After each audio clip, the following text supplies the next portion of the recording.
और एक भी व्यक्ति भूखा न सोए, अभावग्रस्त ना रहे, ऐसा भारत बनाना है, गरीब बनाना है। ये दो चीजें देखो, एक तो हमारी इंडिविजुअल प्रॉब्लम्स है, जैसे रोगी हो जाते हैं, नशा करने लग जाते हैं, निराशा में जीते हैं, अज्ञान में जीते हैं, हिंसा करने लग जाते हैं। दूसरी हमारे देश की सोशल और पॉलिटिकल प्रॉब्लम है। ये जो गरीबी है ना, भ्रष्टाचार है ना, ये हमारे देश की राजनीतिक समस्या है। इस देश के क्रूर करप्ट पॉलिटिशियंस ने इस देश को इतना बेरहमी से लूटा है, करीब 400 लाख करोड़ रुपए लूट लिया है। वो हिंदुस्तान को जिस दिन वापस मिलेगा, उस दिन कोई भी हिंदुस्तान का बच्चा अनपढ़ नहीं रहेगा, इतने स्कूल को यूनिवर्सिटी हो जाएंगे, समान रूप से निःशुल्क शिक्षा का अधिकार सब बच्चों को मिलेगा। ऐसा भारत बनाना है। कोई बच्चा अनपढ़ ना रहे, कोई बच्चा बेरोजगार, युवक बेरोजगार ना रहे, गरीब, मजदूर, किसान, कारीगर सब सम्मान स्वाभिमान के साथ जिए। और अपने देश के पास तो इतनी शक्ति है, जिस दिन भारत में से भ्रष्टाचार और ये बेईमानी, काला धन खत्म हो जाएगा, उस दिन तो भारत जैसा मैंने कहा कोई देश ही नहीं, 50 देशों जितनी ताकत भारत के पास में, इतने नेचुरल रिसोर्सेज हमारे पास में। यदि आगे लूट ना बंद हुई तो नेचुरल रिसोर्सेज ही हमारे देश में करीब 10,000 लाख करोड़ के हैं। कितने के हैं? 10,000 लाख करोड़ के, करीब 1,500 से 2,000 लाख करोड़ रुपए का तो लोहा और कोयला ही है जो अभी ढूंढ लिया गया है। जो अभी नॉन रिजर्व से हमारे पास कोल के और आयरन के, वो करीब 1,500 लाख करोड़ रुपए के हैं। ये वहीं से तो लूटते, इलीगल माइनिंग करके, फिर रिश्वतखोरी करके, फिर विकास के धन की चोरी करके। ये टैक्स की चोरी तो छोटा सा मामला है जिसको गवर्नमेंट सबसे ज्यादा प्रचारित कर रही है। चलो सीधे बैठो, अनुलोम विलोम करो। मैंने आपको 5वीं बात कही थी, यदि आप देशभक्त हैं तो गलत काम का विरोध करो, विरोध नहीं करोगे तो देश ऐसे लूट जाएगा। अनुलोम विलोम करो। आपको बीमारियों के बारे में बताते हैं। कल हमने अपने विदेश मंत्री का एक बयान सुना, बड़ी लाचारी भरा हुआ बयान था। चीन स्ट्रांग हो रहा है, तुम लोगों को तो लूटने से फुर्सत नहीं, चीन तो स्ट्रांग होगा ही। हमारे विदेश मंत्री को तो यह होश ही नहीं कि भाषण कैसे देना है। यूएन की बैठक में जाते हैं और पुर्तगाल का भाषण पढ़ के आ जाते हैं। यूएन की बैठक में गए और पुर्तगाल का भाषण पढ़ा है विदेश मंत्री जी, और बाद में कहते हैं चीन मजबूत हो रहा है। अरे चीन तो मजबूत होगा, तुम तो पता नहीं क्या नींद में रहते हो या दारू पी के भाषण देते हो। कितनी बेइज्जती होती है हमारे देश की। संयुक्त राष्ट्र महासंघ, जहां पूरी दुनिया के प्रतिनिधि बैठे हैं, 200 से ज्यादा दुनिया के देशों के, और वहां भारत का विदेश मंत्री पुर्तगाल के विदेश मंत्री का भाषण पढ़ रहा है, और फिर वो अपनी गलती भी नहीं मानता। फिर विदेश मंत्रालय सफाई देता है, सब देशों के भाषण एक ही जैसे होते हैं। अरे थारी अकल का नाश मारा गया। चलो अनुलोम विलोम कर लो, अपनी दिमाग ठीक रहेगा अनुलोम विलोम करने से, नहीं तो तुम भी उल्टे सीधे काम करोगे। सीधे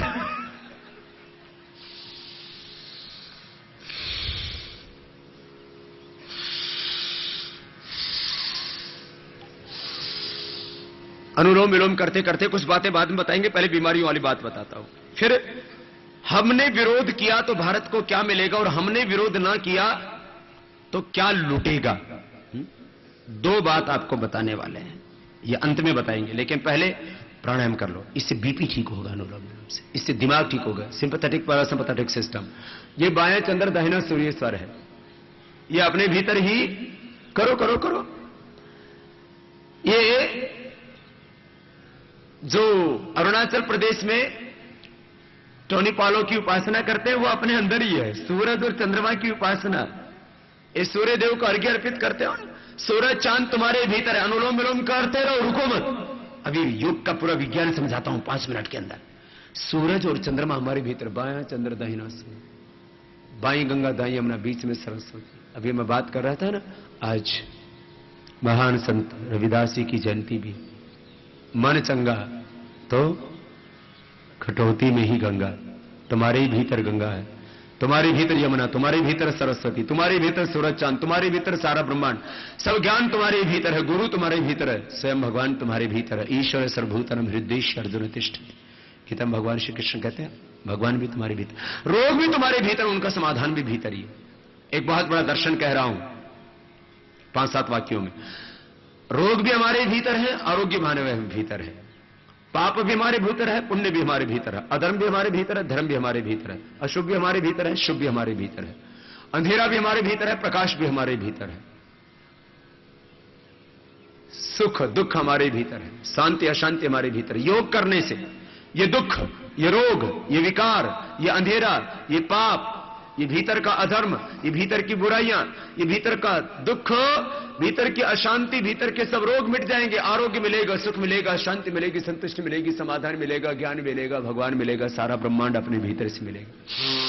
ये योग का सिद्धांत। अनुलोम विलोम करो, सब कुछ अपने भीतर है। जो बाहर देख रहे हो सब कुछ भीतर है, और भीतर में जो अच्छी चीजें हैं, अच्छी शक्तियां हैं, दैवी शक्तियां हैं, सुख है, शांति है, संतुष्टि, आनंद, वो भीतर से मिलेगा। बाहर से तो तुम केमिकल सोर्स हार्मोन ले रहे हो, वो भी तुम्हारे भीतर है। बाहर से तो तुम वेद पढ़ रहे हो, ऋग्वेद, यजुर्वेद, सामवेद, अथर्ववेद, वो भी तुम्हारे ही भीतर है। सब धर्मशास्त्र तुम्हारे भीतर है। भीतर ही देवासुर संग्राम हो रहा है, धर्म युद्ध हो रहा है। इसमें पाप को, अधर्म को पराजित करना है, धर्म और सत्य की विजय करनी है। तो ये अनुलोम विलोम प्राणायाम करो ना। बैठ गए तुम तो भाषण सुनने लग गए, ऐसी बात नहीं बनेगी। अनुलोम विलोम कर लो, बहुत अच्छा है, स्ट्रेस दूर होगा, तनाव दूर होगा, पूरा जीवन उत्सव बन जाएगा। तुम्हें चाहिए एक अच्छा शरीर, चमकती हुई चमड़ी, चमकता हुआ चेहरा, चमकता हुआ माथा, आपको अच्छे अच्छे घुंघराले बाल। बोले बाबा जी बालों की ग्रोथ कम हो गई। मैं तो इनको बहुत बेरहमी से कंघी करता हूं, फिर भी बढ़ते ही रहते। तुम्हारे बालों की ग्रोथ अच्छी होगी। बहुत सी तो मां बहनों को ईर्ष्या हो रही है, बाबा ऐसे बाल हमारे क्यों नहीं है। करो, तुम्हारे गाल भी अच्छे होंगे, तुम्हारे बाल भी अच्छे होंगे, तुम्हारे दांत भी अच्छे होंगे। हाँ, नहीं तो दांतों में भी पारिया हो जाएगा, चेहरे पर पिगमेंटेशन हो जाएगा, रिंकल्स आ जाएंगे, आंखों पर चश्मा आ जाएगा, बाल झड़ने लग जाएंगे। बाल इतने पतले पतले हो जाते हैं बाद में पूरा। पहले तो पुरुष ही गंजे होते थे, आजकल तो माताएं भी गंजी होने लग गई। अभी हिंदुस्तान में कम हो रही है, विदेशों में तो मैंने देखा बहुत गंजी हो रही है। क्यों? एक तो शैम्पू बहुत ज्यादा लगाती है, और फिर ऊपर से वो कई तरह के ऐसे तेल लगाती हैं, और आजकल एक और कंडीशनर बहुत ज्यादा प्रयोग करते हैं। कंडीशनर बहुत ज्यादा अच्छा नहीं होता है। वो कंडीशनर से ना थोड़ी थोड़ी देर तो बाद बाल ऐसे मुलायम मुलायम से लगते हैं, और बाद में सब गायब। फिर जो है पूरा जो है प्लेटफॉर्म तैयार हो जाएगा। इसलिए ज्यादा एक्सपेरिमेंट मत किया करो। कुछ बालों में बहुत तरह की चीजें लगाते रहते, कई तरह के रंग लगाएंगे, हरा, काला, पीला, नीला। हा? कई तरह के आपने देखा होगा आजकल फैशन करते हैं, बहुत तरह के रंग लगाते हैं। कोई रंग लगाने की जरूरत क्या है? ज्यादा से ज्यादा मेहंदी लगा लिया करो, मेहंदी से बाल खराब नहीं होंगे। हाँ? हमारे मुसलमान भाई तो बहुत लगाते हैं, हमारी बहुत सी बहनें। ये कोई मेहंदी बालों के लिए हानि रहित है। बाकी जो है वैस्मोल ने किया कमाल, हो गए घाल, काले काले बाल। ओ वैस्मोल लगा करके बहुत लोग अंधे हो चुके हैं, मुझसे मिल चुके। और ये सर, और उससे स्किन के ऊपर एलर्जी होती है। यहां काला काला हो जाता है, यहां सब काला काला हो जाता है। और आंखों पर धोएंगे तो कुछ ना कुछ तो असर आएगा ना, उससे अंधा हो जाता आदमी। तो आंवला का जूस पिया करो 4 चम्मच, और ये अनुलोम विलोम क्या करो, कर लो ना। थक गए अभी इतनी जल्दी? करो। कोई एक्सपेरिमेंट मत करना वालों के ऊपर। सब क्या लगाना? सरसों का तेल लगाना, नारियल का तेल लगाना, या बहुत ज्यादा बालों की प्रॉब्लम है तो दिव्य केश तेल लगाना। 5 मिनट ऐसे कर लेना, ये पीछे से कपालभाति, अनुलोम विलोम करना, आंवले का जूस पीना। बालों में डिजनरेशन नहीं होगा, आंखों में डिजनरेशन नहीं होगा, स्किन पर डिजनरेशन नहीं होगा, हार्ट में डिजनरेशन नहीं होगा, फेफड़ों में डिजनरेशन नहीं होगा, लाइफस्टाइल डिजीज नहीं होंगी, कोई बीमारी नहीं होगी। आंवला एलोवेरा का 4-4 चम्मच जूस पीते रहो रोज। आयुर्वेद में 3 तरह की चीजें हैं। एक है दवाइयां, जैसे मुक्तावटी बीपी के लिए, मधुनाश्री शुगर के लिए, हृदयामृत हार्ट के लिए, मोटापे के लिए मेदोहर, जोड़ों के दर्द के लिए चंद्र प्रभावटी, शिलाजित, रसायन, बहुत तरह की दवाइयां हैं। दवाइयां अलग है। एक है फूड सप्लीमेंट्स, जैसे च्यवनप्राश है, जैसे बादाम पाक है। टॉनिक खाते हो बच्चों, tonic, Horlicks, Bournvita, Complan. Maharana Pratap ने हॉर्लिक्स खाया था, बॉर्नविटा खाया था, कॉम्प्लॉन खाया था। छाछ रोटी दाल, दाल रोटी छाछ खाओ, दाल भात खाओ, इसमें ताकत है। कपालभाति करो, एक्सरसाइज करो, व्यायाम करो, पचाओ। आजकल बच्चों को इतना भ्रमित किया जा रहा है। पहले क्या हमारे लोग बुद्धिमान नहीं थे? क्या मेरे पास दिमाग नहीं है? मैंने तो एक दिन भी चख करके भी नहीं देखा है हॉर्लिक्स क्या होता है, ये कॉम्प्लोन क्या होता है, ये बॉर्नवीटा क्या होता है। गाय का दूध पियो, प्राणायाम करो, ब्रेन सेल्स को ऑक्सीजन मिलेगा, उससे ब्रेन सेल एक्टिवेट होंगे। हॉर्लिक्स बॉर्नवीटा कॉम्प्लोन खाने से नहीं। जैसे बच्चों के एग्जाम की तैयारी होती है ना, उसी समय ऐड बढ़ा देते टीवी के ऊपर, और फीता ऐसे ऐसे वो टीवी के ऊपर ना ऐसे वो स्केल लगा करके मापते हैं, वो फीता लगा करके मापते हैं। क्या मापते हैं? देखो कॉम्प्लोन खाया, बॉर्नवीटा खाया, हॉर्लिक्स खाया तो बच्चे को हाइट बढ़ गया।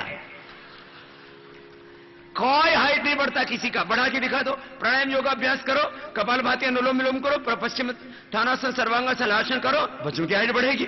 दूध पीने से हड्डियां बढ़ेंगी, दूध पियो तो हड्डी बढ़ेगी, उससे हाइट बढ़ेगी। इसमें क्या है? इस बॉर्नवीटा में, इस कॉम्प्लोन में, हॉर्लिक्स में। ये सब अपने सामान बेचने के चक्कर में रहते हैं, इनको कोई लेना देना नहीं किसी की हाइट से, किसी का आईसाइट से, किसी की इंटेलिजेंसी से। गोल गोल घुमाओ, सब बच्चे दूध पिया करो, घी खाया करो। हमारे ऋषि मुनियों का दिमाग कितना ऊंचा था, उनका ज्ञान, उनका जीवन, उनका चरित्र। और अभी भी ये जो ऐड देते हैं ना, अब बताओ, क्रिकेटर्स ऐड देते हैं, धोनी हो, सचिन तेंदुलकर हो, या युवराज हो, या हरभजन सिंह हो, ऐड देते हैं किसका? पेप्सी का, कोका कोला का। अच्छा बताओ, ये धोनी मैं बहुत सम्मान करता हूं, उनके माता पिता हमारे बहुत भक्त हैं, उनका हमने सम्मान भी किया। रांची में उनको जो है, जहां घर बन रहा है वो घर का और बहुत कुछ वो हमारे हाथों से उनको रांची में दिलाया गया था, घर का रजिस्ट्री और जो है गाड़ी, बहुत कुछ उनको पुरस्कार दिया था हमने रांची में। लेकिन एक बात कहता हूं, धोनी की भुजाओं में बल आया क्रिकेट खेलने के लिए, दूध पी करके, छाछ पी करके, दाल भात रोटी खा के, एक सामान्य घर का बेटा है वो। लेकिन छाछ, दाल, रोटी, सब्जी, भात, दूध पी करके बड़ा हुआ, और जब अब खिलाड़ी बन गया तो कहता है पेप्सी और कोका कोला पियो। बताओ, उसको ऐड करना चाहिए था, मेरे जैसा खिलाड़ी बनना है तो नींबू पानी पियो, दही पियो, छाछ पियो, दूध पियो, दाल भात रोटी खाओ। लेकिन क्या, वो 5-10 करोड़ रुपए पेप्सी और कोका कोला वालों ने दे दिया और बिक गया। ये ठीक नहीं है। हरभजन सिंह पराठे खा करके, मक्खन खा करके, दही पनीर खा करके बड़ा हुआ है। सचिन तेंदुलकर भी दूध रोटी दाल भात खा करके बड़ा हुआ है। दोनों भी दाल भात खा करके, दूध पी करके, केला खा करके बड़ा हुआ है। लेकिन वहां जाकर के कंपनियां 5-10 करोड़ रुपए दे देती हैं और पेप्सी सामने रख लेते हैं, कोक सामने रख लेते हैं। सब संकल्प लेकर के जाएंगे, कोई भी कोल्ड ड्रिंक कोका कोला को हाथ नहीं लगाएंगे, पेप्सी को हाथ नहीं लगाएंगे। हाथ उठाइए सब, आज से सब संकल्प लेते हैं, कोई कोका कोला पेप्सी। बोले भारत माता की। ठंडा मतलब टॉयलेट क्लीनर। ये कोका कोला पेप्सी पियोगे तो हड्डियां इतनी कमजोर हो जाएंगी, हड्डी पसली टूटेगी फिर। और ये अभी भी हमारे खिलाड़ी कोका कोला पेप्सी खाली ऐड के लिए पीते हैं, बाकी ये दूध पीते हैं, छाछ पीते हैं, दही पीते हैं, अच्छी अच्छी फल खाते हैं, दूसरों को दिखाने के लिए, क्योंकि पैसे मिल गए ना। तो देखो भाई, पैसे में बिकने वाले लोग कभी हमारे आदर्श नहीं हो सकते। और मैं क्रिकेट के खिलाड़ियों से राष्ट्र हित में, जवानों और बच्चों के हित में आह्वान करूंगा कि कम से कम वो कोका कोला और पेप्सी की ऐड ना किया करें, और ऐड बहुत है करने के लिए। क्या ऐड करते हैं? दो तरह से देश का पैसा बाहर जाता है। वैसे भी दो हानि है इसमें। एक तो हड्डियां कमजोर होंगी, शरीर कमजोर होगा, मोटापा होगा, शुगर होगा, बीमारियां होंगी, कैंसर होता है इससे। अच्छा बताओ, अमेरिका ने, ब्रिटेन ने, कनाडा ने, सब देशों ने कोका कोला पेप्सी पर स्कूल कॉलेज में बैन लगा दिया। बोले इससे मोटापा होता है, इससे शुगर होता है, इससे जो है बच्चों को बहुत बीमारियां होती, कैंसर होता है। ये अमेरिका ने माना है, जहां की कंपनियां स्कूल कॉलेज में बंद कर दिया। हम क्यों पी? दूसरी बात, एक तो शरीर की हानि, दूसरा देश का धन बाहर जाता है। देश का धन दो तरह से बाहर जाता है। एक, भ्रष्ट बेईमान चोर गद्दार लूट करके बाहर जमा करा देते हैं स्विस बैंकों में। ये मेरे पास में ये पूरे देशों की सूची है जहां जहां ये पैसा जमा कराते हैं। ये पूरा का पूरा जो है मैं लिस्ट बना करके लाया हूं।